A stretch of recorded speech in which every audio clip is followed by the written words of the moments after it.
គណៈកម្មាធិការជាតិជំរុញចលនាភូមិមួយផលិតផលមួយសហការជាមួយរដ្ឋបាលខេត្តកណ្ដាលបានបើកសិក្ខាសាលាផ្សព្វផ្សាយស្ដីពីការចងក្រងសមាជិកចលនាភូមិមួយផលិតផលមួយឆ្នាំ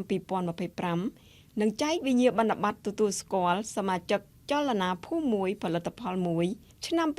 2024របស់ខេត្តកណ្ដាលដែលពិធីនេះបានធ្វើឡើងនៅសាលាខេត្តនាថ្ងៃទី22ខែឧសភាឆ្នាំ2025ថ្លៃបើកអង្គសិក្ខាសាលាឯកឧត្តមគ្រុយម៉ាឡែនអភិបាលរងខេត្តកណ្ដាលមានប្រសាសន៍ថាគិតចាប់ពីឆ្នាំ2022រហូតមកដល់បច្ចុប្បន្ននេះមានផលិតផលសរុបចំនួន62ផលិតផលត្រូវបានទទួលស្គាល់ជាផលិតផលភូមិមួយផលិតផលមួយឯកឧត្តមអភិបាលរងខេត្តបានបន្តថាសិក្ខាសាលានៅថ្ងៃនេះគឺពិតជាសំខាន់ណាស់ក្នុងការចូលរួមការអភិវឌ្ឍធនធានមនុស្សទាក់ទងនឹងការជំរុញចលនាភូមិមួយផលិតផលមួយនៅថ្នាក់ខេត្ត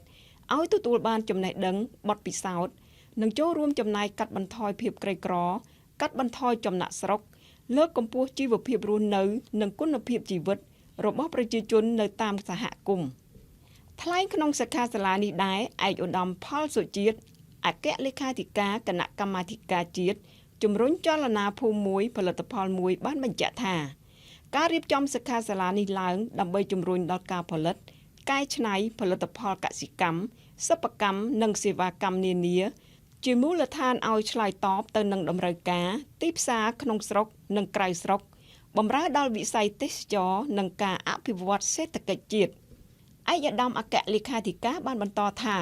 ភូមិមួយផលិតផលមួយសំដៅលើផលិតផលដែលផលិតឡើងដោយប្រជាជនតាមភូមិឋានមួយឬច្រើនហើយផលិតផលទាំងនោះបានឆ្លុះបញ្ចាំងពីលក្ខណៈវប្បធម៌ប្រពៃណីតាមបែបបុរាណនិងតាមបែបសម័យទំនើបដែលផ្ដល់នូវកិត្យានុភាពនិងមោទនភាពចំពោះភូមិឋានដែលខ្លួនកំពុងរស់នៅនេះឱកាសនោះឯកឧត្តមអគ្គលេខាធិការបានលើកទឹកចិត្តផលិតករសិប្បករឧស្សាហករសូមខិតខំជួយផ្សព្វផ្សាយជំរុញឲ្យមានការចងក្រងផលិតករសេវាករនិងសិប្បករនៅតាមមូលដ្ឋានឲ្យចូលជាសមាជិកចលនាភូមិមួយផលិតផលមួយបានកាន់តែច្រើនព្រមទាំងបានចែកវិញ្ញាបនបត្រទទួលស្គាល់សមាជិកចលនាភូមិមួយផលិតផលមួយឆ្នាំ2024ផងដែរ